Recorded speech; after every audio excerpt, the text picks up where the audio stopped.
Good evening. This is a day that the Lord has made, and we shall rejoice and be glad in it. Welcome to our 3D midweek Bible discussion. And this special time, we're in our leadership training for reigning challenge. We're in week number 3. I'm so delighted for those that are with us live. Also, shout out to those that are watching us on replay, whether you be on YouTube, Facebook, or if you're in this leadership challenge. I'm so delighted that you've chosen to be a part of this challenge and you're watching this recording. We believe that this discussion is going to be a discussion in 3D. We're going to learn in 3D so that we can live in 3D. And more in particular, we're going to learn how to live 3D as leaders. As you come in tonight, please greet us as you always do. Glad to see all of you all that are coming on with us on tonight. We're excited. Be sure that you do like and share, make some comments so we can get it into the algorithm. I want to go ahead and get ready to get started with our time tonight. Good to see each and every one of you all that are with us. We know how the time will fly, and we know those that are watching us on the replay or this recorded in the challenge, you're ready for this week 3. I want to bring in our panelists that's going to be with us tonight. So excited about having them with us tonight. We got Elder Larry Hill that's going to be with us tonight. Excited about having Elder Hill with us and Apostle Cofield. Good evening to each and every one of you. We'll start with you, Apostle Cofield. How are we doing on tonight? Doing well, Pastor. Doing Good. well. Good. Glad to have you on tonight. Pray that you had a blessed day. What about you, Elder Hill? Glad you could be with us tonight. Outstanding, Pastor. I'm happy to be here. I'm glad to be here. The book has just got me excited. That's all. It's just got me Amen. excited and motivated and fired up. Amen. Well, And Elder, chapter I'm glad 3, that you're on.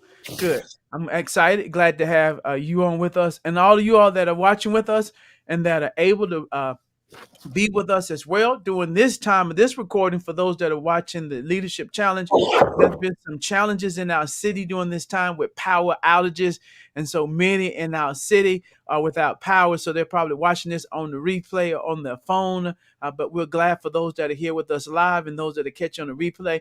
I want to get right down to business tonight because I'm excited. I want to hear what the Lord has for us. We're in week 3 of our leadership challenge. And so we're coming from my book entitled Leadership Training for Reigning. If you don't have your copy, you need to be sure you get a copy of that. Leadership Training for Reigning. It's a blueprint and guide for leadership excellence. You can get it at Amazon. You can get it in our bookstore. Or if you look on our page link, you can get a free e-copy of it that will bless you with so that you could be a part of this discussion. But we're in chapter number 3. And in this challenge, God is really taking us to another leadership level. And this is how I like to frame it. The reason I'm excited about it, because when we as leaders, when we learn together, then we're going to grow together. And not only we're going to grow together, then we're going to go together. We're going to go to the next level together. And not only we're going to go and grow, we're going to go to the next level, but then we're going to be able to do great things together as well. So I'm so excited about that's what God is doing for all of the leaders that are a part of this challenge. Now, this is the ground rules. As we learn in 3D, we're going to be able to live in 3D. So it's just not a conversation for us that are here. It's going to be a conversation as well for you all. So we're looking forward to you chiming in and sharing with us the thoughts that you have on tonight as well. So we want you to chime in with us tonight and share your thoughts as well. And we look forward to hearing that. Let's get started in chapter 3. Chapter 3 in our leadership book, it's entitled Triple E is Our Recipe for Victory. Triple E is our recipe for victory. And I want to just start off. First of all, we'll start with you, Apostle Cofield. Why would you say that chapter 3 is an important read? With something that for leaders, that's something that they should want to read. Well, first of all, as you're talking about the triple E standard, that should be our goal because Jesus did everything in triple E. If you look at it, I mean, yes, we as leaders need to follow that pattern, and this is a good pattern for you to follow. You kind of like you worded it out, you laced it out great for us to understand it. Because if you don't have a pattern as leaders, then you're setting you and your team up for disaster. And so that's why it's important that you have a structure and you stick to it and you go by it, because if not, you all be running around crazy. You need to do things effective, you need to do things efficient, you need to do things in excellence, because that's how Jesus did it. And we're supposed to be in his image and made in his image and be doing things like his character, and that's his character. Wow. And that's his character is a triple E character. Good. And that should be our goal. Now standard in that. Well, Yeah. what would you add to that, Elder Hill? Why would you say that this chapter is an important chapter for leaders to read? Pastor, this is an extremely important chapter for leaders to read because number one, this chapter establishes the precedents for which every future event will be measured by, because that's basically going to be their first impression of you. The chapter also brands you as an individual, so that way, people's expectation of greatness is there and foremost. Also, being a leader in the church, workplace, or wherever, or any type of organization, those are appointed positions. By having this triple E, you are setting your brand, you are setting your standard. Prime example, okay, look at Deion Sanders. When he went to Colorado, he had a lot of people that didn't like him, a lot of haters and everything. But because he did everything in excellence, and people didn't even like that name, Prime Time. They felt that was too flamboyant and over the top. But what he has done is he has established himself. He has established his brand. And so anybody, and the good thing about that is when people see you working in excellent, people gravitate to that. People want to follow that, and people want to emulate that. That's I your like brand. that. I like that. You said they want to follow and imitate. That's good. Mhm. Because as leaders, John Maxwell says, if you are as a leader and you are walking and no one's following you, you're really not a leader. You're just taking a walk because you don't really have anybody following you. And so a leader, you need to have some type of influence. And you're saying this helps us get that branding and that influence when we have that high level of standard and excellence. And so I'm excited. I want to hear from you all why you all think that are with us live. You can chime in on the comments. Why is it important for leaders to read? I'll say from a senior leader's perspective, the reason I'm excited about this chapter and people reading it because it gives us a common language Mm. where we can say the same thing. And language is so important. We know what happened at the Tower of Babel Yeah. because they were one. God said, let me come down and shut this thing down. Mhm. God said that. I had to shut this thing down because the people are one, and whatever they put their mind to, they gonna do it. So he shut it down and he scattered the language.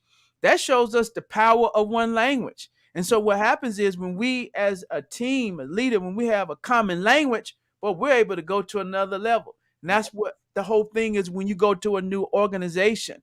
You have to learn their language, their lingo, Yeah. the what is called sometimes colloquialisms, things that mean things in their environment. Whether it's a sports team, you got to learn their playbook and their language. And so this gives us that common language concerning that.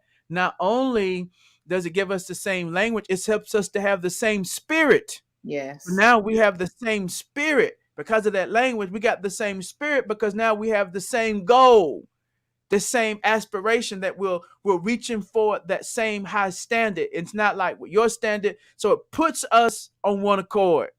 It Yeah. unifies us. And that's why we can grow together. We can learn together. Then we go together, and that's how we're going to do great things. So that's why I'm excited. And so I want to challenge you, leaders, in every one of your area, your leadership at home, on your job, with your family, whatever area, auxiliary, to think about, to post that, do you have common language as well? That's why you can incorporate the triple E language. Some places might call it 5 star.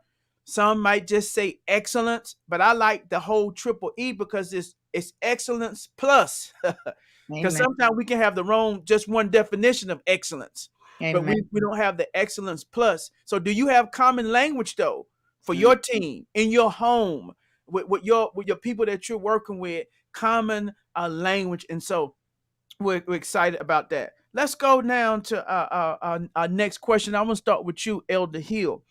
Um, Turning our attention to one of the E's in excellence, the triple E. Let's deal with the excellence in triple E. What I believe, I talked about triple E as being effective, efficient, excellent. I talk about that in the book, but what I want to zero in is on the excellence.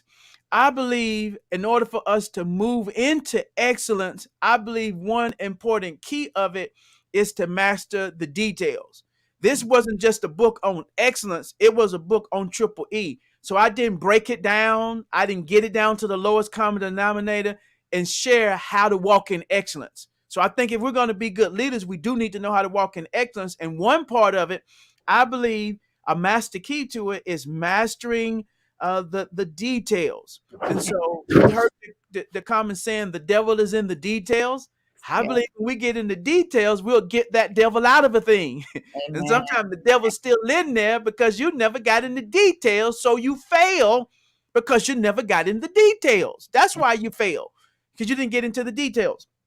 With you, Elder Hill, share some tips, and we want to hear from you all as well that are watching with us live.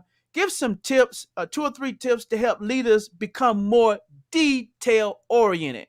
Let's help leaders become more detail oriented. So we'll start with you, Elder Hill. Okay, Pastor. A good example is Noah. When Noah was building the ark, God gave him specifics, details on everything. And in fact, when I had an opportunity to go to Williamstown, Kentucky, I was just overwhelmed, from an engineering perspective of everything that was encompassed in the ark itself. Now, also by looking at that, you have to have a understanding of the big picture. A lot of times, what happened to leaders and stuff, they'll get caught up into the nitno of the stuff that just wastes time and wastes energy, and they don't have a concept of the big picture. So by having a concept of the big picture, you will be able to see the end results before the project itself completely manifests itself or materializes. And then you also have to have a degree of analytical thinking and proper time management, which is very important. Because if you can't think analytically and have some time management, you'll get caught up in those areas and those pitfalls of any type of project, and you just get caught up in a quagmire and can't move forward. So in order to have complete excellence, you have to be able to see it. You have to be able to grasp it. You have to be able to understand it. And if you can't understand it, then you as a leader, you can't project your thoughts or convey your thoughts to others. And a lot of times that's the most important thing, is to convey your thoughts, because you are like the master component and you have all your subcomponents, and that's the personnel that are working with you on your team and everything. So they have to have an understanding of the big picture. They don't have to have the full concept, but they have to have an understanding. But then you also have to be able to direct them in how their part is going to interact with the big picture. Wow. Wow. And That's good. That yeah, is good. That is good, Elder. That's if you can't see it, I like that. You said if you can't see it, right? People can't see it. Say that again. If you can't see it, you can't conceptualize it. And so if mm, they can't conceptualize it, then you know it's like seeing an airplane for the first time. If you see an airplane for the first time, now they've been around, but let's say you like 4 years old, and then somebody's trying to explain the propulsion mechanism in a jet engine. If they just talking it to you, and it's just going over your head. So, like I I like said, as that. a leader, you have to be able to convey that so they can understand it. And it amen. takes details to convey that. Yeah, Yes. Bible talks about where there's no vision, the people perish. And so Amen. you're making me think and see, Elder, that many times a leader may have a vision, but the people perish. And that word perish means not like they disappear or they go poof. No, they cast off restraint. Mm, There's no discipline. So where there's no vision, people they scatter because they're not yes, disciplined. And yes, so what happens is a leader may have a vision, but the team may not have the vision. I'm seeing, Elder, because you wasn't detailed enough in giving it to them. mhm, correct, So you failed because you didn't have enough detail. You correct. failed in casting the vision. mm, You gave them, I told them what to do. I tell people what to do, and they don't get it. Could it be, as a leader in your home, on your job, in your auxiliary, your ministry, that people are failing because you haven't given them enough picture? You didn't painted the picture because you didn't get into the details enough for yourself. Good. Yeah. mhm. Help us go further than this, Apostle Cofield. Help leaders. What were some things you can share? I think Elder help us get that right mindset Yes. concerning it. Help us some more with some tips that may help leaders move into that being more detail oriented. When I was looking at this question, the first thing kind of rang out to me is like you have to set clear expectations. And so it's like when you define your expectations to your team or whomever you're working with, and you make it clear to them, then they can understand what needs to be achieved, how it needs to be done, what standards need to be met, and the importance of, paying attention to this or that is all in the details. So first we have to make sure that we're setting clear expectations, because if your team does not have a clear expectation of what you want done, then it can go all over the place. So we need to make sure that the expectation that we're setting is clear. First, it got to be clear to you, as we were just saying, and then you define it to your team. So now we're all on the same page and we can proceed and do everything in excellence.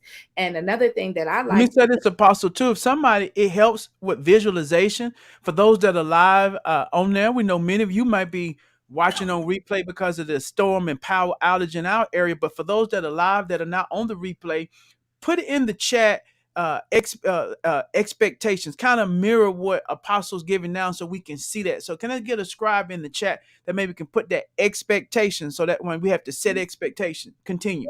make it clear. And then you need to develop checklists. On my job, I have checklists for my team. So that way, this is Mm. helping too with the clear expectations. When you have a checklist, you know everything that needs to be done. And so you're checking things off. You're not assuming that you know what to do, but you have a standard checklist. And so you go by this. So this is helping us become excellent in all that we do, is getting into details, because as you said, the devil is into details. When you have a clear checklist of what you're doing, you develop that, that's detailed. You're going to go into everything that you need to do and not assuming that you need to do it, but you see it. So you develop checklists. And then you need to ask questions to your team. Ask questions. Do you understand? Do you have any questions? Can I make myself clear? What didn't I explain to you clear? So learn to ask questions so your team can be comfortable with saying, hey, I didn't get that. And as Elder Hill was saying too, time management. We have to use our time wisely.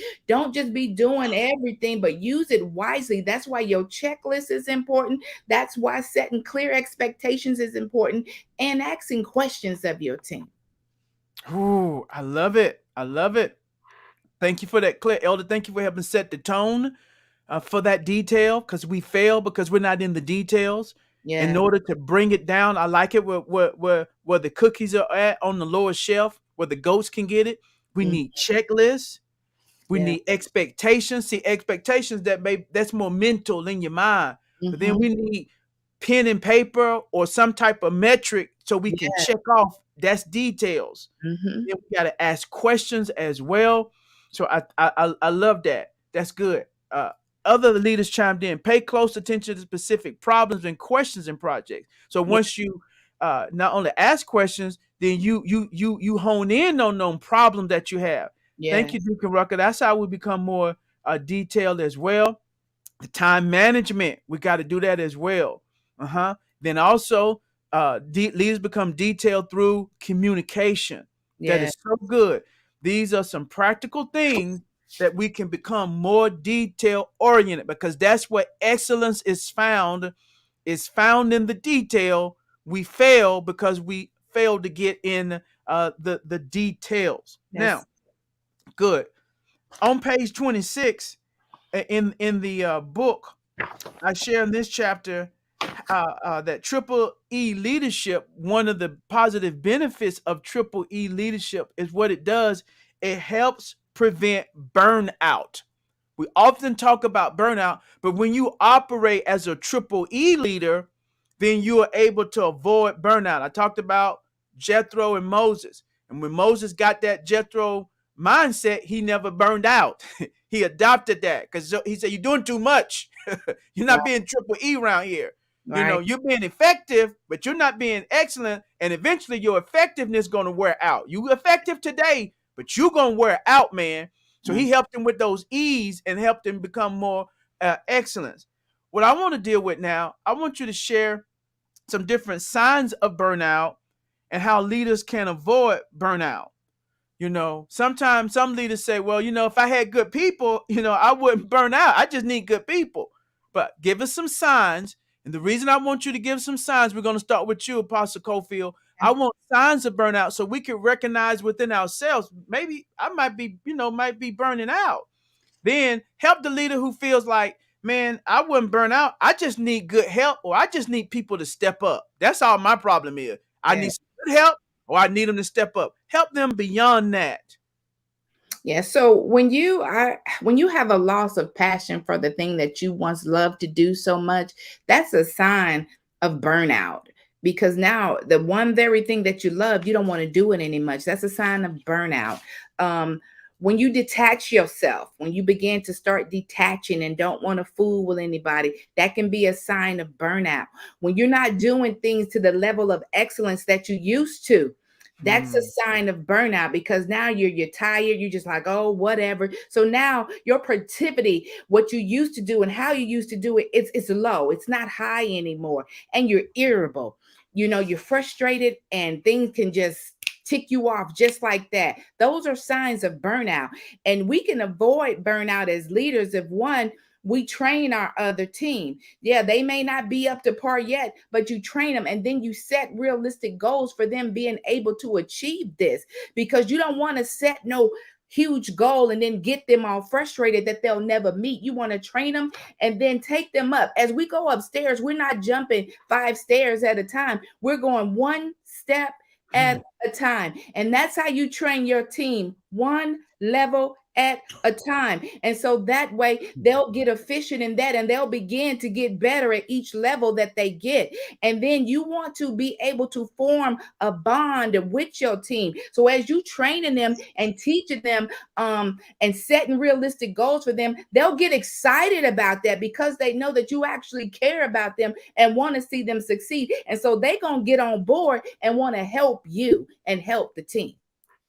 Wow, Apostle. Real quick, just for me, because I'm multitasking, I'm gonna go back and eat it later. But say that thing you said about that one step at a time again.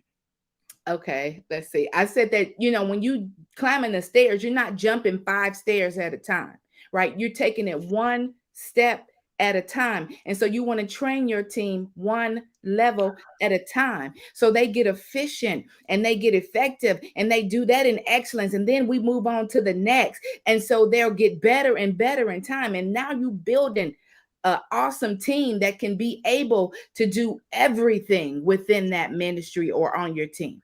I love it. I love it. I love it because what I'm hearing in that, Apostle, is that sometimes our efforts as leaders don't last because we try to train and do things too fast. That's it. That's it.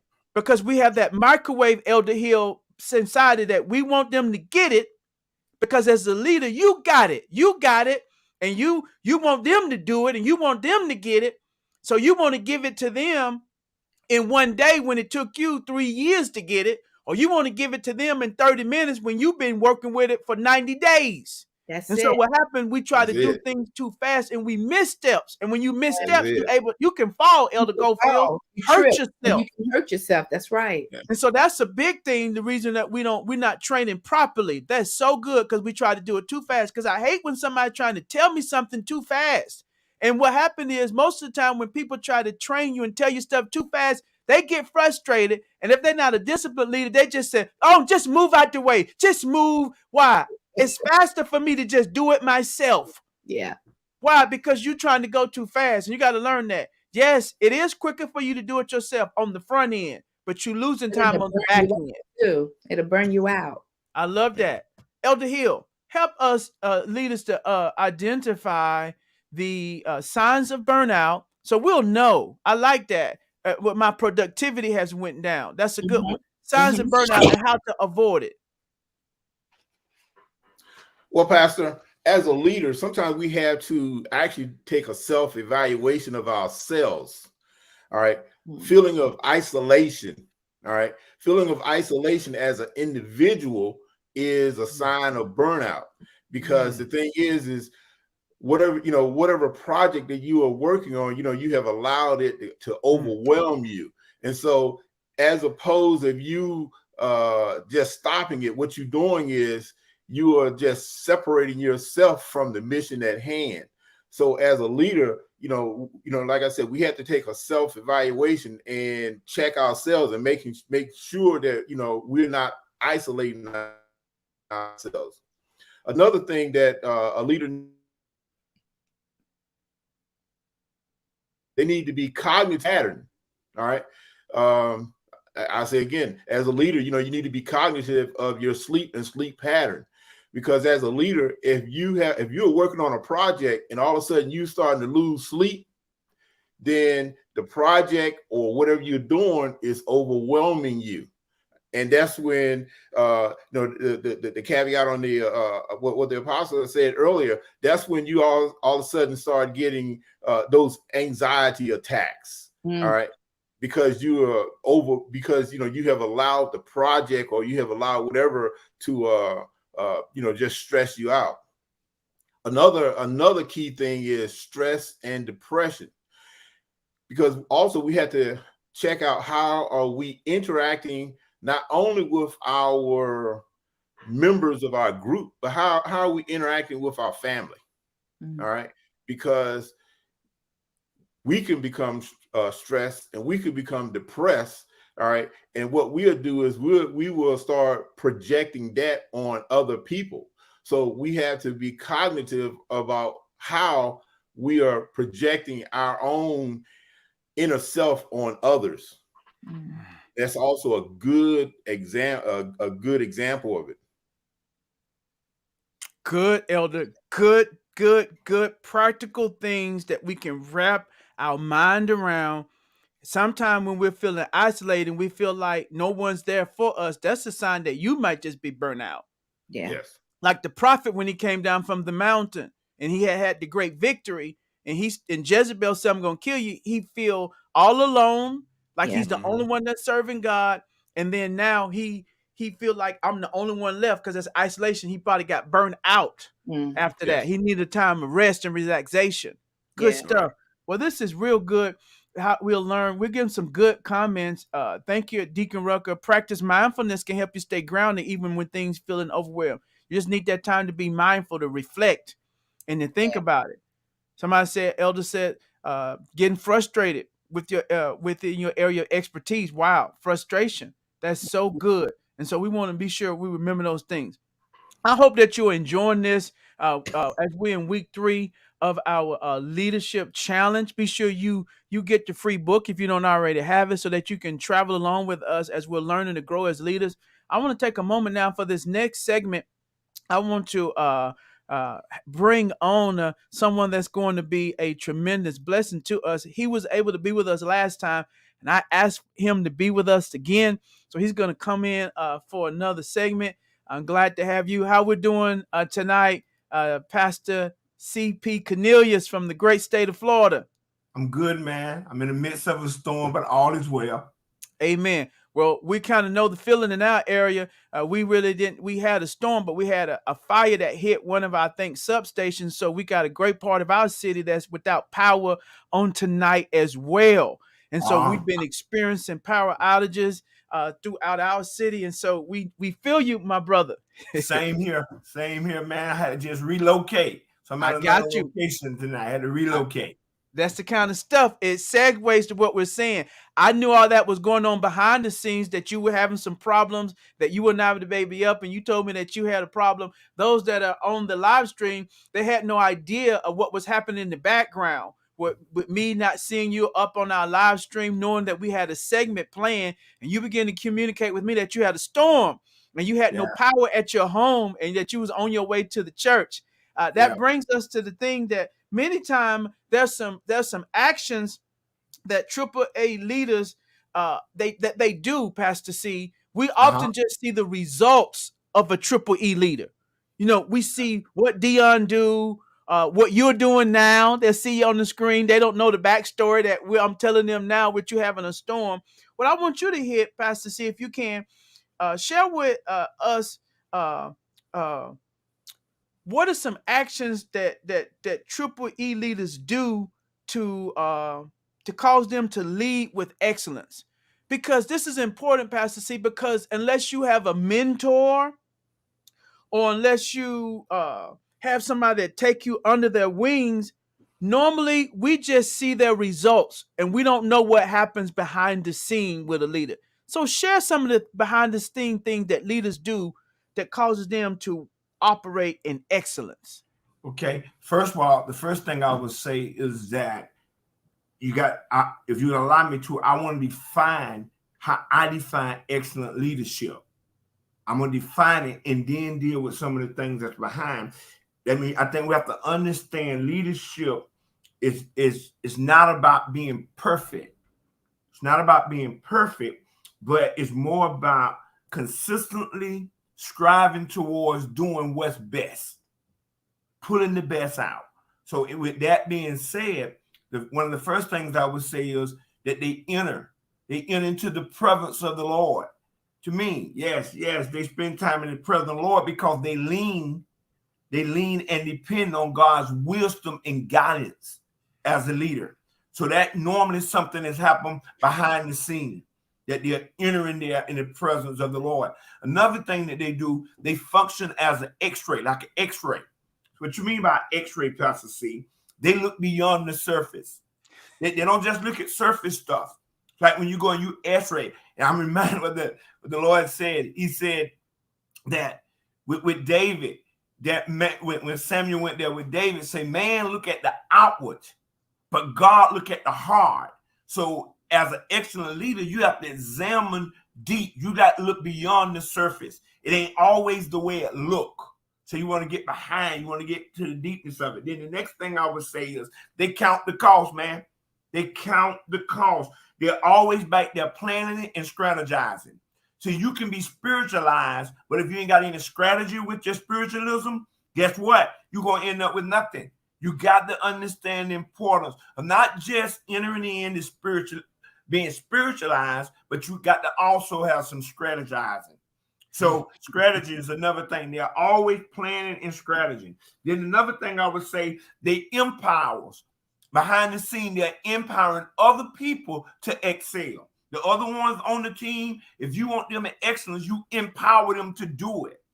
That also, if you don't mind me dropping that from just listening to you guys, that'll keep you from burnout also. If you learn how to empower other people instead of trying to take all of the power. You got to make up in your mind, you're not called to be the hero.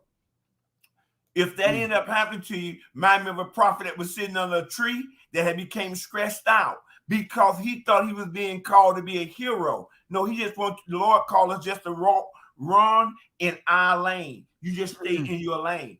He thought he was the only one. Remember, he said, I'm the only one.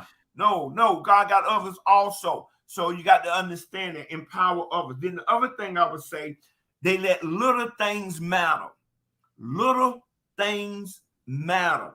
Behind the scene, they're seeing the little things that come up on that x-ray that they see when they look beyond the surface. And so therefore, little things matter. So they work on looking at little things. In other words, they excel at the little things, at just the small things. And then what God do is exhort them because now they're walking in excellence. Who come to mind? David. We always talk about what David did to Goliath. Very seldom you hear people talk about what got David there. What was the little thing he paid attention to? He took a little lunch. That's it. That's it. He said, take this lunch down there. Just a little lunch. Seems like that's a small thing. But no, David paid attention, took the look. But if you really look at it, Dow, I'm telling you, man, Pastor Dow, another thing awesome with that, before David left, David went to someone to tend to the little sheep that his dad left him in charge of, because little things mattered to David. So you got to understand that little things matter. Okay, so you want to do that. Then the other thing I would say, that you lean on the wisdom of God. You constantly leaning on, like I said earlier, that's why you go in his presence. What we do behind the scene, if leaders behind the scene, what end up taking place, if they're going to be triple E, walking excellence, they always lean on the wisdom of God. You got to keep your emotions under control or you won't operate in excellence. Then the other thing I would say is, man, is that they embrace working smart. Now, oftentimes people burn out because they work hard and not smart. You can work hard, but yet you want to work smart. Some of the things that was being shared earlier, about how with the burnout, I felt like what the prophet was emphasizing to us is that in the midst of this, she was basically saying you need to work smart. How you go about doing it. But other brother was sharing in regards to how you sleep. So you want to embrace working smart, doing things smart. That's what a leader do that's operating excellent. They embrace working smart. Then the other thing, they navigate through the midst of setbacks. They recognize it's going to be a setback, like what happened today. Some things that I couldn't control the storm. I couldn't control our life going out. So, but if you're going to excel and you're going to be excellent in the midst of that, you navigate through it. Now, notice I say you navigate through it. Don't allow this thing to get you stuck. Folks that's behind the scene that function, they navigate through a problem. They don't look at the problem. They don't complain. They don't try to figure out why I'm going through this. They navigate through it. So that's the other thing I would say. They navigate through setbacks, and they navigate through problems. Then the other thing, that those that walk in excellence, there's a continuation. They continue to learn. They stay open for feedback. You always trying to learn. You always saying, trying to learn. I need to know. Or you open up. Tell me what you've seen in that. How can I make that better? Because they always focusing on learning, and therefore, in order to do that, they're open to feedback. And then lastly, they encourage others. They encourage others to operate in excellence. So they behind the scene, got somebody behind the scene now, and they're encouraging them, hey, you can do better than that. So those that function are leaders that operate in excellence, they also encouraging others to operate in excellence. And I end, man, I'm done, but I end telling you this, that good recognize good. What do you mean by that? Great recognize great. Excellence recognize excellence. So what you also do behind the scene is you follow other examples of excellent leaders. You pick up something they have done, you recognize that, because good recognize good. When you know, man, that's good. You can tell a person excellent, they recognize something else that might have been a small thing, but it was good. That's excellent. So what you do, you take that example and you run with that example that you've seen, because good recognize good. Wow, man. Man, that Sorry about is going fast, man. man, you dropped it on us, man. It was hot on you. It was like a hot potato, Dr. C. You dropped it on us, man. I can't wait to see that in a book. Man, the way you dropped that down, I can't wait to read that, man. The x-ray to looking beyond to but then how you started with the foundation, the presence of the Lord with the anointing, then beyond that, the strategy and little things matter. Embracing, not just having the concept work hard, but are you embracing that? Are you Yes. working smart? I mean, I see so much in that. I know you working hard, but are you working smart? All of that was powerful. And I think this is so key, Pastor C. And that's why I said I can't wait till you're able to pin that. And I want to go back and to look at that, to open the feedback. Thank you for scribing that, learning from others, navigating through it. The reason I want to emphasize this because these are the things that leaders do that take place behind the scene. See, because most of the time, what happens is we see the outward and we what they may wear, the purse, the clothes, the shoes, their branding, uh the mechanics that they have, all of that, oh, they got this. And so I think that's how we can rob ourselves when we only focus on that and we don't know what it took to get there. See, people will see someone sing, and I've heard singers that do this, that sing, and they're like, oh, I practiced that song. I sung it in the shower, in my car. I've been singing that song all week, and I sung it at church for 3 minutes. Oh, you saw that. Whether a dance, all that it took to put into it, or a sermon, I did it in 45 minutes, but it took me hours to craft it. So, like Big Mama or somebody cooking a meal, you ate it in 15 minutes, but that thing took hours to do. It took details of sauteing and marinating. It was so much that you didn't see. And I want to emphasize this to leaders, and I want to give you a final comment, Pastor C, before we go, that if you're going to be a good leader, good, recognized good, he just gave you the blueprint how you go to your next. That you start doing these little things that you see in the chat. And this is why mentorship is so important. Oh my God, if you can connect with someone that you can get behind the scene. That's why I'm blessed to have someone like you in my life, Pastor C, because we're best to have each other, because I have someone that I can get behind the scenes and know, how did you cook that, man? Where did this come from? And so that helps you. Many of you have been robbed because you fly solo. You have no mentorship or friendtorship. And when we have a friendtorship, we can go from friend status to mentor status. I mentor you, you mentor me, but we friend. Good. We can change it. You shift and let me pour into you. Let me shift so you can pour into me. It's friendtorship. And that takes a mature. Everybody ain't that. We can pour into each other. Will you just maybe help emphasize to those, Pastor C, or share with them the importance of getting some behind the scenes learning as the leaders? I'm trying to articulate the best as I can because I know the value of it. I know it. And many of them, and that's why I try to give it to people. But if you never know the behind the scenes, you don't know what it took to get here.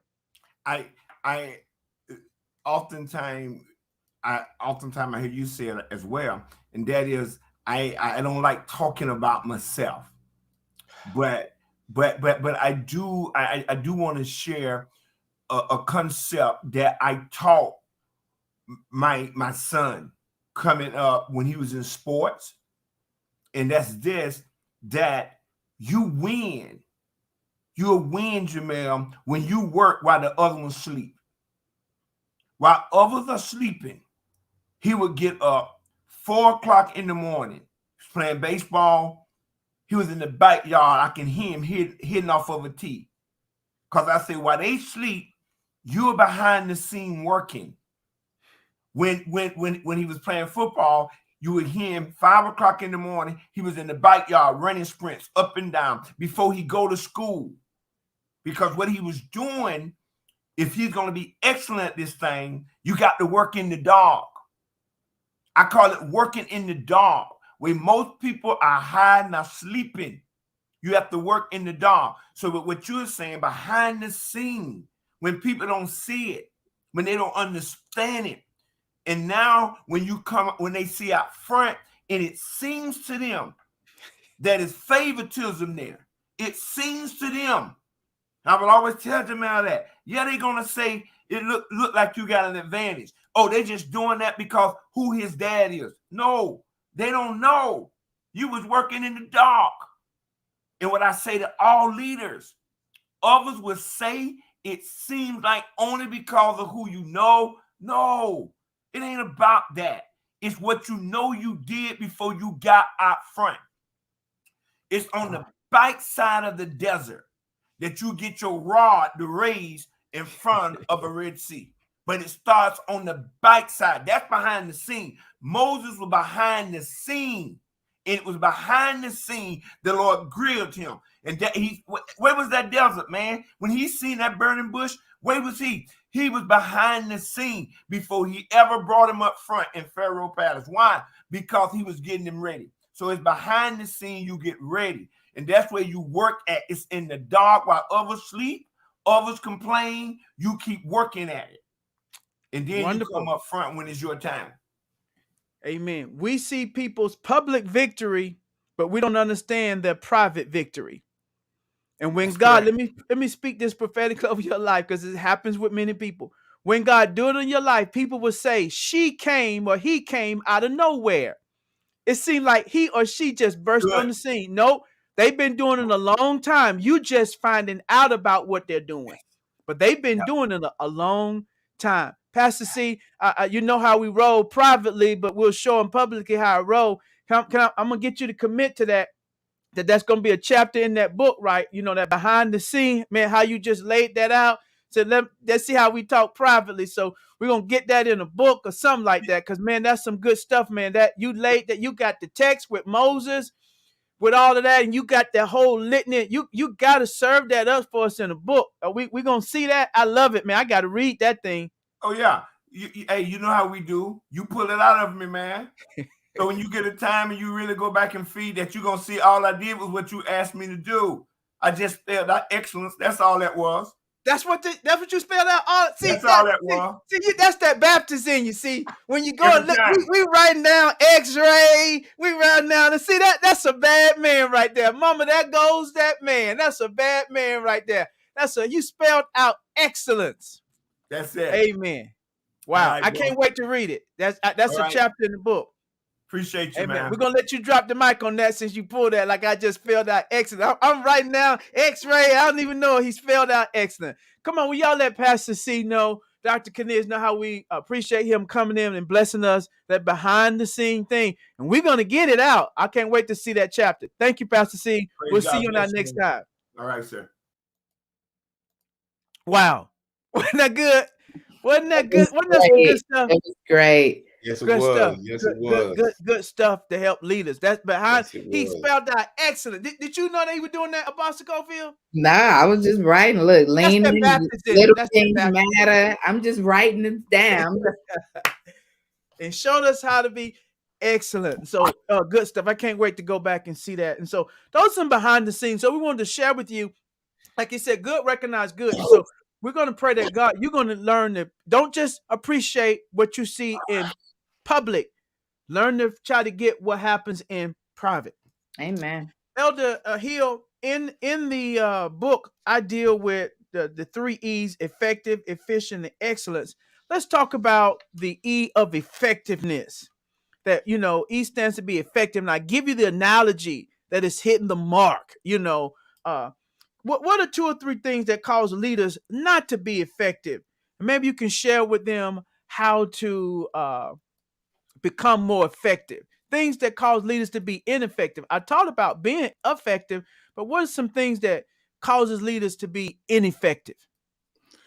Well, some things that causes them to be ineffective or not effective is the leader not having a full understanding of the organization, not having a full understanding of the organization's mission, and not having an understanding of the organization's values. Because in order to be in order to be effective, you have to tailor yourself to the organization that you are representing. And if you can't tailor yourself to the organization that you are representing, you're not going to be effective at all. So then that means, as a leader, your interaction within that organization, you're not even benefiting them. So the thing is you're not benefiting the organization. You're not helping them with their overall mission, and you're not even helping them with their scheme of things. Because the thing that we have to take into consideration, each organization has its own unique dynamics. And so if you don't understand their unique dynamics, then you're not helping them at all. That's good stuff, Elder. I mean, man, I'm just sitting here trying to chew on it, man. That's good because it seems so simple. Prophetess Tanya, Apostle Tanya said that sometime the excellence, something that was about, it's in simplicity. That's See, true. and so what you said, that was powerful, Elder. Just knowing the mission. Let's break it down on your job, but in churches and do you know the mission of your auxiliary as it pertains to the local church that you are in?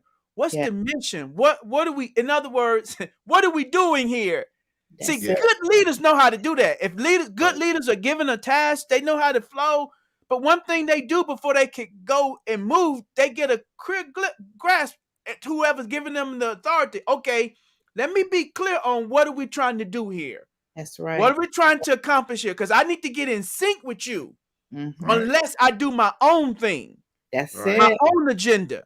And that's why we're not effective, Elder, because we're doing our own agenda. Many times it's not the person's fault. The leader may not have crafted a clear enough vision with the details, Elder, with this checklist, Elder Cofield. So now people don't have a clear goal of the mission. So they do their own thing, and the leader is upset because it wasn't the right thing. But you didn't give them enough detail. You didn't show them the mission or the scheme of it. Great job, Elder Hill. Help us further with this, Apostle Cofield. Right. They have poor communication. An ineffective leader often struggle with communication. They don't have they have a lack of clarity. They fail to listen to the other people on their team, or they just don't know how to convey the vision or the expectation. So it's a poor communication. That's being an ineffective leader. Lack of vision. You don't have a vision as a leader. So how can they follow the vision if you have a lack of vision, if you don't know the vision? So you need to know the vision. Another thing is they micromanage. You got to take your hands off some things at sometimes and let your team do. And then you can, tell them what's wrong or what's right and do corrective things later. But you got to learn not to micromanage, and you got to lead by example. Wow. You got to lead by example. An effective leader, if they see you being effective, doing all this, all of that, how can you come to them and lead right? An effective leader is going to lead by example. I like that. And see, and we want to make sure we're effective, that we have that ear, that we're leading by example, because that's a part of how we can be effective. And so, man, if you're enjoying this tonight, come on, let us know in the chat. This is real good. This is good leadership food, isn't it? Amen. I mean, because we don't want to be ineffective. And one thing that I'm hearing, Elder Cofield, over and over, what's coming to me is that if you haven't been trained, and it's let me know as a leader, as a trainer, maybe I may need to do some type of teaching in this. People need to be taught how to vision cast. Yes. How to cast a vision. It's like if you go fishing and you don't know how to throw a reel and rod out, it gets all tangled up because you don't know how to cast it. It may look easy, but it's not. I was thinking about that as Dr. Cornelius was talking. That's one thing that leaders do, because you just see what they do outwardly. They make it look easy. but it's not that easy. And so they make it look easy until you try to do it. Then you realize, man, this is backbreaking what Big Mama did cooking Thanksgiving dinner by herself. This is backbreaking. Stay up to 4 o'clock in the morning kind of stuff. And all this shopping kind of stuff. Yes. Not on Thursday, but on Tuesday, because you wait too late, everything gone and it's too crowded. That's So right. they made it look easy. Mhm. So we have to be taught how to vision cast, That's how to it. share our things with our teams. You know, I share because of the storm in our area that we were you know, it's affected our area. For those that are watching and recording, like in Dr. Kennedy's area, I didn't know either that he had a storm. He had to relocate. Also, tonight, one of our elders was scheduled to be with us tonight, so we want to show him some love. Elder Henderson was supposed to be with us tonight, but he had no power, so he wasn't able to be with us. But because we like to be triple E and because of technology, we're going to bring him on anyway. And Elder Henderson is going to share with us tonight as well. Hello, good afternoon, Elder Henderson. I would ask how you doing, but I know we're doing this recording because you kind of got a few things going on right now. Yes, Pastor. Yeah, we're kind of having some issues over here on this east side of Lawton. Hopefully things get back, to normal here. Yeah, I heard y'all been without power since early this morning, correct? Yep, since 5 o'clock this morning. Amen. Well, we thank God for technology that everybody's safe, and we know you probably look like you won't have power restored until sometime on tomorrow. Elder Henderson was scheduled to be with us doing our live recording tonight, but it looked like he might not be able to be with us, so we didn't want to risk not being able to get his wisdom and his insight concerning chapter 3, what we've been dealing with tonight with Triple E. Here's our recipe for victory. And I know we've had a great discussion thus far.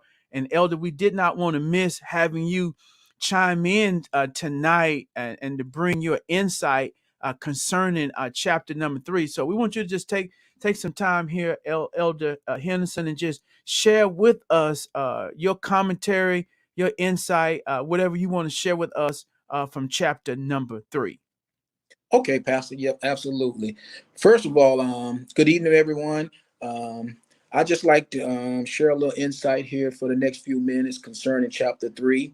The first thing I want to talk about is why it's important for leaders to read chapter 3. When you see this chapter, it really talks about that being triple E, that being that effective, being efficient, and being an excellent leader. I really think that's important for leaders because when you have the mindset and the mentality to operate in triple E, you will understand that sometimes you may fall short on one of those E's. But as long as you understand that you always want to operate in that triple E, what it does is when you do come up short on one of those, it allows you to be able to see, okay, you know what, I wasn't effective this go round. So now I know what I need to do. So if I have to do this task again, I know what I need to do to be effective. But when you don't operate with the mindset of being triple E, when you come up short on one of those areas, you would just accept being coming up short, and you won't make any changes to what you did when you have to do another task just like the one you did, or even a task that may require something else. But as long as you keep operating in triple E, when you come up short, it allows you to identify what you did wrong and continue to move forward. Because it's okay to come up short. We all come up short sometimes on one of those E's. But as long as you might have that mindset to operate in triple E, you'll be okay. I think that's one of the reasons why leaders need to read chapter 3. Another thing I like to share with you is about some details on how to become more of a detail-oriented leader. One of the things you got to do is you got to learn how that you got to write it down. Whatever it is that you're trying to do, you got to write it down, because when you write it down, it helps you to see the growth of what you're doing. It helps you to stay organized. It helps you to see the big picture of what it is you're doing. And anytime you write down something, it helps you to be more detailed. You can go from step 1 all the way to step 10. But when you're not detail oriented, you can just go straight to step 4, which can cause problem on what you're doing, because you can miss some key tasks that you need to do. So you need to write it down. Second thing you need to understand is Don't try to touch everything at the same time. What do I mean by that? When you think about a juggler, when he's throwing those pins up, he's not trying to touch each one of those pins at the same time, because if he touched each one of those pins at the same time, he will no longer be effective at being a juggler. That's the same thing we have to understand as a leader. In order to be detail oriented, don't try to touch everything at the same time. Touch that one thing that may be the priority, be more detailed about that, and once you get that done, you move to the next task. And I'm not saying that you don't let so much time pass, but you gotta understand that you have to eventually touch everything. Just don't try to touch everything at the same time, because if you try to touch everything at the same time, you won't be detail oriented. Another thing I like to share with you is some signs of a leader who has been burnt out. One of the signs that I've seen most often is when you can tell when a leader is burnout, because it's not fun to them anymore. It's not fun to them anymore. They begin to be overwhelmed. They begin to have those panic attacks, and then everything that they seem to be doing, they're always in a crisis mode. Everything that come up, it has to be a crisis.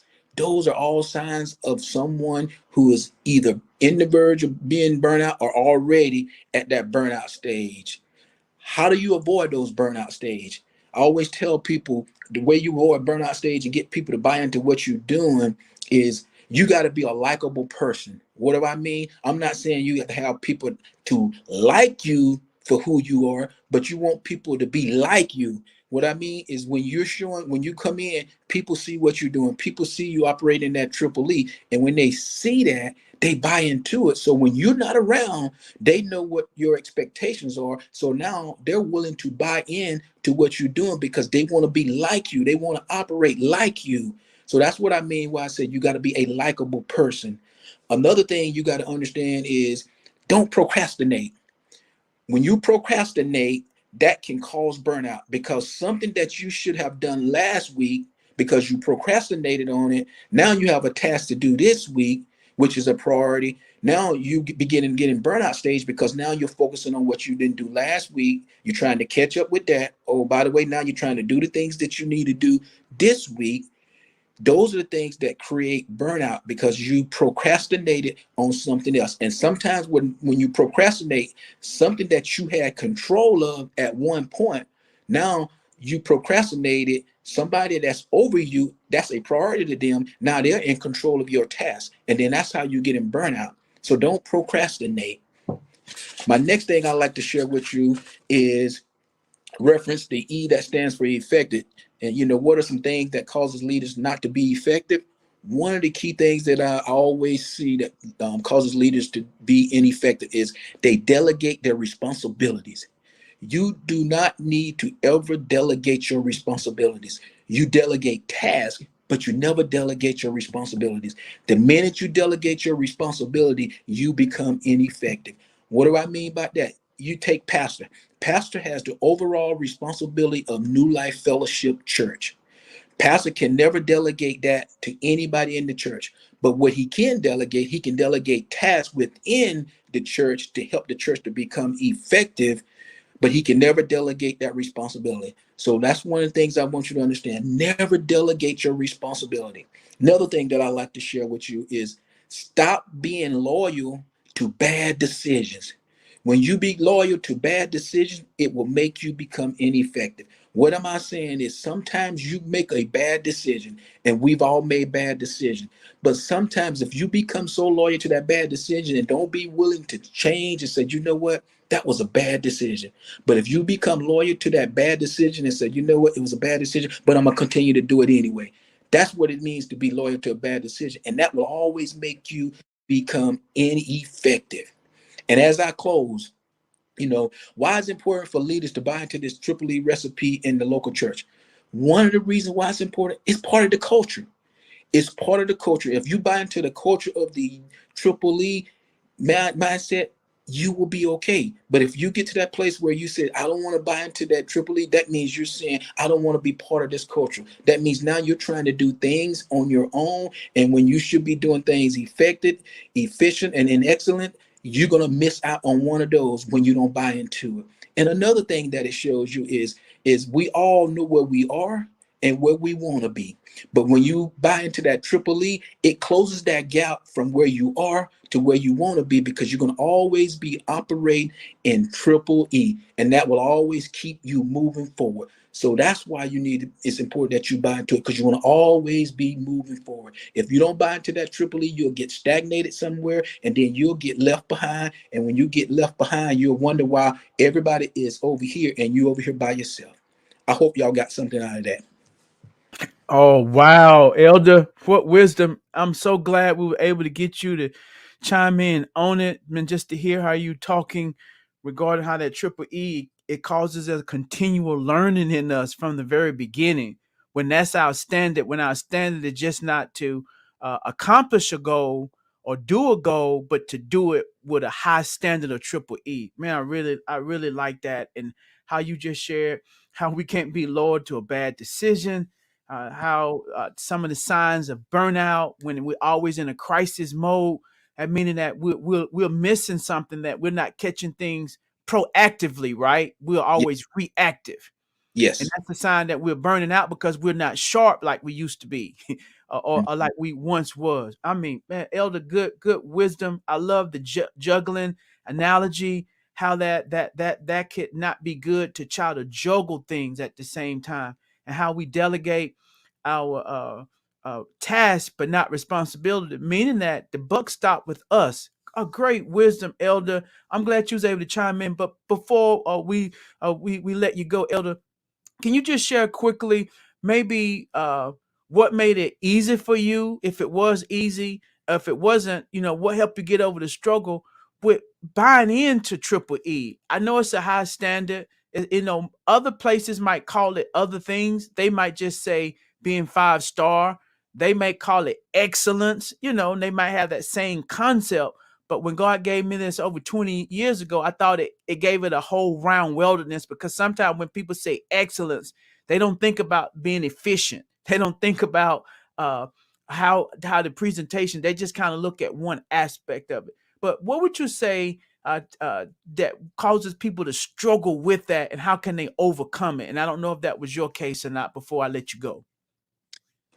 I think, Pastor, one of the things I think that helped me to buy into the triple E is it gave me the ability to look at myself, to look within myself and say, this is something that you need within you. This is something that's going to help you not only in the church, but it's going to help you on your job. It's going to help you in relationships. Because one of the things I learned from that triple E is when I talk to some of my subordinates, and then I begin to share them about them being triple E, and I share with them, hey, that was triple E with what you did. I really like that. When they leave that conversation, they left that conversation feeling really good about themselves. And that's what the one thing that Triple E helped me is anytime I talk with my subordinates about doing something, I want to make sure when they leave the conversation, they know everything was about them and not about me with what they did. And that's really what helped me to buy in that Triple E. That's really what helped the people that I work with to buy in that Triple E, because I tell them that you are operating in that Triple E. Even when they come up short, I say, hey, here's where you messed up, but that's okay. We identified it. Now let's go back out there on this next task, and let's not miss the dart on that one as well.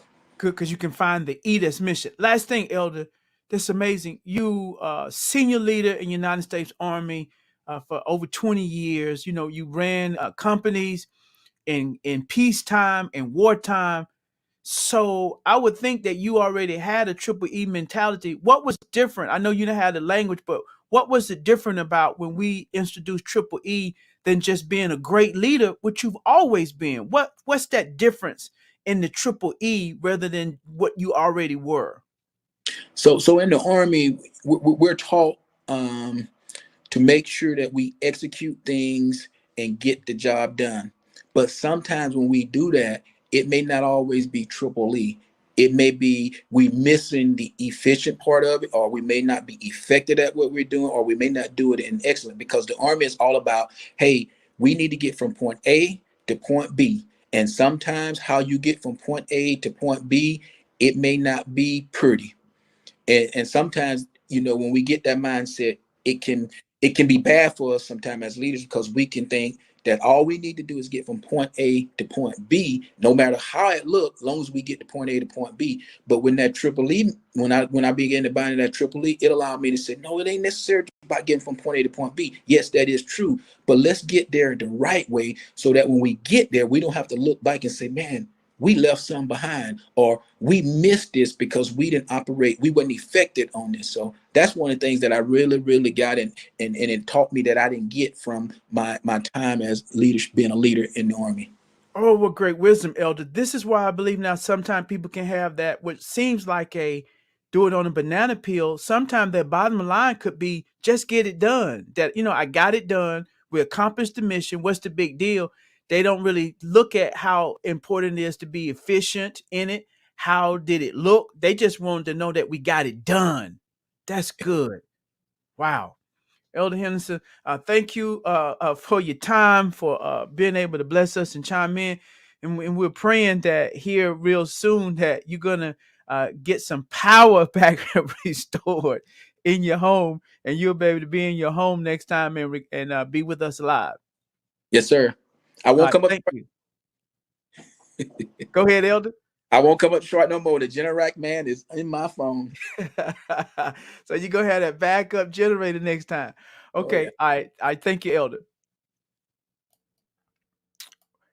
Amen. Oh, that was good.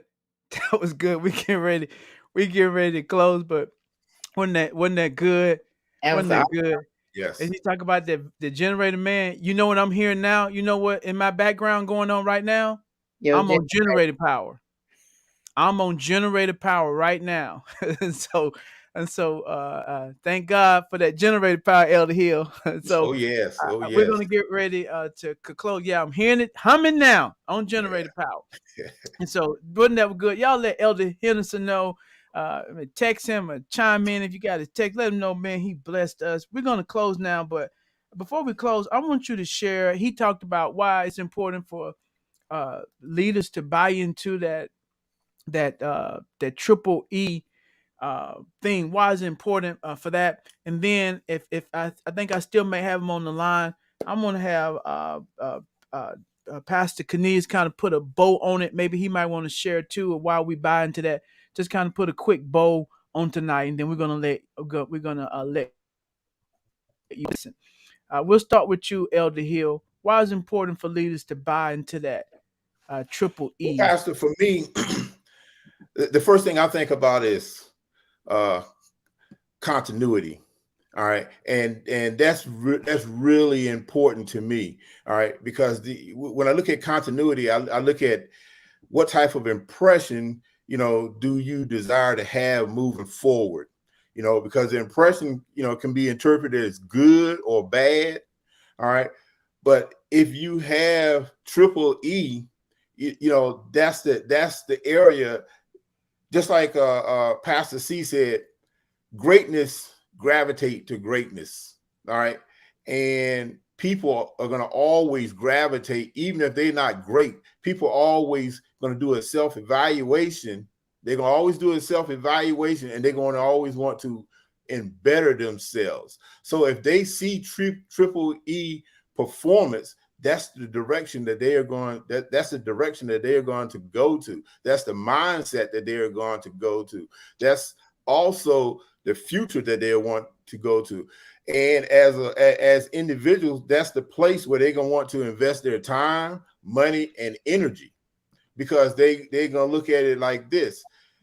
As long as I'm going in this direction or that direction, I can maximize my opportunity. I can maximize my forward thinking, and I can also maximize my productivity, which will have an overall effect on my quality of life.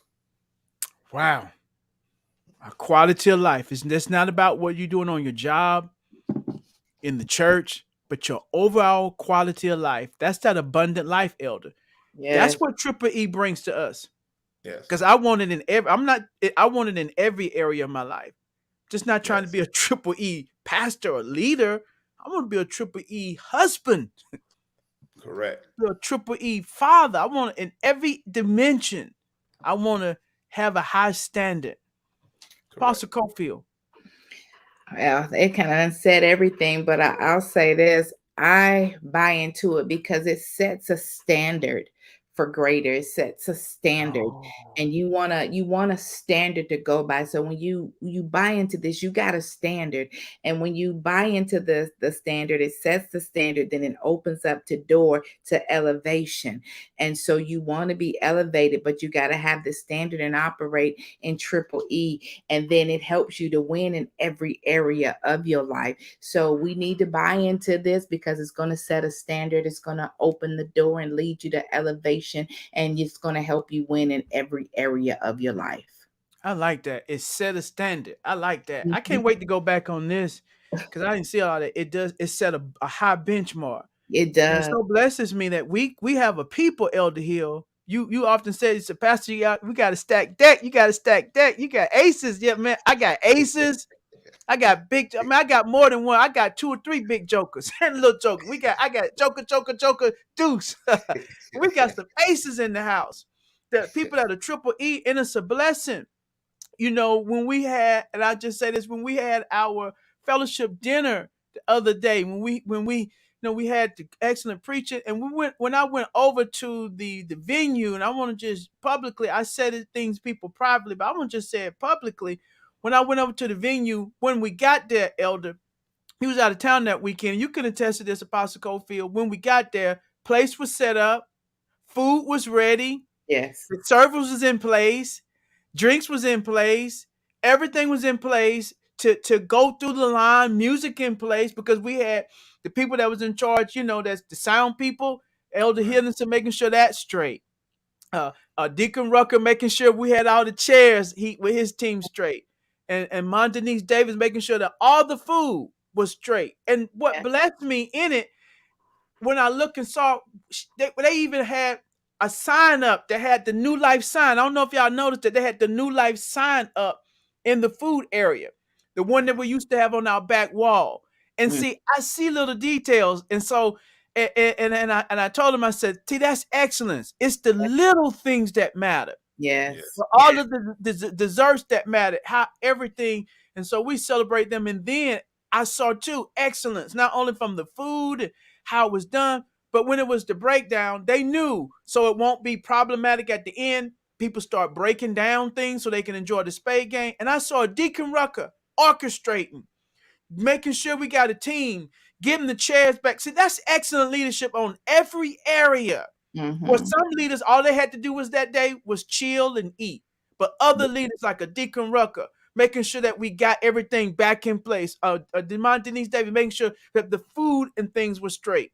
Well, Mm. what a blessing. That's triple E. Now, sad thing for her, as she sat down at the table with Elder Henderson to play spades, she had a team serving so she could play spades. But I don't know who was the wrong partner, Elder Henderson or Mont Davis, but they got that thing put on them, and so the Hayes put it on everybody. Boy, they went undefeated. They won that thing. So I don't know who did that. We're going to bring in on Pastor Cornelius, and so we want to get our final thoughts tonight. Pastor Cornelius, we want you to be able to put a bow on this tonight. And before we close tonight, we got our last thing. So any final things you want to give us, we'll let you, Elder Hill, your final thoughts, and then we'll let Pastor C close us out tonight. Any final thing you want to say tonight, Elder Hill? Um, I think that was pretty much it. Yeah, he said it. Yeah, that was pretty much it. Good. Elder Cofield, any final thoughts you want to say tonight? Nope. I already said it, sir. Yeah. Okay, which means don't go there. Yeah, so we'll have to see Monday. Davis. Was it you? All I know is y'all just got that thing put on y'all. Y'all got beat. That's all I know.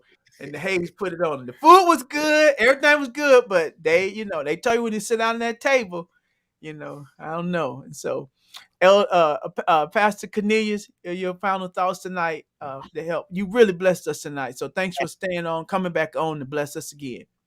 The only thing I would say that the last question, why leaders should buy into, one word come to mind is better. When you do that, it makes you better. Why that's important to buy into triple E, because it make you better. It puts you as you buy into that and operate in triple E, what it does is it puts you beyond the average. Yeah. Anyone could be average. but it puts you above the average. And then it allows you to excel. Now Yeah. you're finding yourself excel because because you're doing everything in triple E. Mm-hmm. Takes you to the top. Yeah. It takes you to the top. That's what it's going to do. When you raise the standards that Apostle talked about, because it raises the standards, and if you're striving towards those standards, it's going to take you to the top. Yes. And Yeah. then, to be honest with you, when you're in triple E, everything you just got through saying, Pastor Down, you become the talk of the town. You actually become the talk of the town because your team is stronger now. And others want to be a part of that team because they see triple E in it. Folks don't like following mess. So once they see that triple E in there, now you become the talk of the town because because that leader got those triple E's there. So those are the things that I see in that. Some of the things why it's important that leaders buy into that, into the triple E, man. And Amen. everything tonight was such a blessing. I'm gonna have to go back and listen and take down some notes, man. I mean, it was too much. All of them from Elder Hill, Apostle Cofield, and then also when Henderson come up, man. I couldn't get it all down. I was trying, so I'm gonna have to go back and listen to it. So this will be my meal. One of those things I do behind the scene every morning. So this is gonna be the one that I listen to in the morning when I'm getting myself together. One of those things I do behind the scene, and I take down some notes from this year. That was really Amen. to me. I'm looking forward to as well. When I'm in the shower, when I'm getting dressed, I'll hear this again because I'm here, but I'm not. And I like it soaking in. I'll hear our ministers and elders when they preach a message. I'll hear it, but then I'll go back because see, I don't want it surface level. Yeah. And God has blessed me, Pastor C. We have some triple E leaders, man. Amen. Triple Amen. E. I mean, when they come on here, the triple E, altar workers, leaders that lead our altar work in every area. We're just blessed to have triple E leaders. You know, I always tell you behind the scene, man. I always tell you in private, man, what you running with, man. I always tell you that you loaded there at New Life. Y'all loaded, man. You loaded. Yeah, but what it takes one step at a time. Not enough for the leader to have a vision. I have to be sure that I get a vision. I got to articulate it, but they got to run with it. And so I'm thankful and grateful that leaders that see enough in me to trust me, to know that I'm hearing from God and following God and not perfect, but to run with the vision and to follow me as I follow Christ. So I'm so blessed to have all triple E leaders, and we want a house of leaders. We want to make a different standard. That like when Saul began to prophesy, and they said, "Man, is Saul amongst the prophets?" And when the people began to prophesy, and they told Moses, "These people prophesy," he said, "Man, hey, I wish they all would prophesy." Same thing as leaders. That all could be leaders. Amen. Some just over 10, some 20, but that's our goal. Have a house of leaders, because when you got leaders on every level, that's when you have a dream team. And they're coming off the bench putting 30 down. Oh, you in foul trouble? That's okay. We got you because we got an all-star coming off the bench. Amen. And so thank you, New Life family. Will you let Pastor C, will you let Elder Hill, and let Apostle Cofield know how they blessed us tonight? Boy, what a time that we've had. I can't wait until our next time together. Thank you again, Elder Henderson. Whenever you're able to watch this, for blessing us. Thank you. I told Elder privately, thank you for embracing technology, Elder Henderson. See, we couldn't do this if I didn't embrace it, and we didn't know how to pull this off and to do it, because we had one way that we were going to do it. It didn't work that way. And so we had different workarounds. I said, we know how to get it done. So we was able to still get it done. That's why we need that technology, because Amen. we never know what's going to happen. I'm glad he's going to give him some generator technology, and he won't have to be in a hotel next time. Like his pastor, I can let the generator fly in the background. Good night, New Life family. We love you. We look forward to seeing you on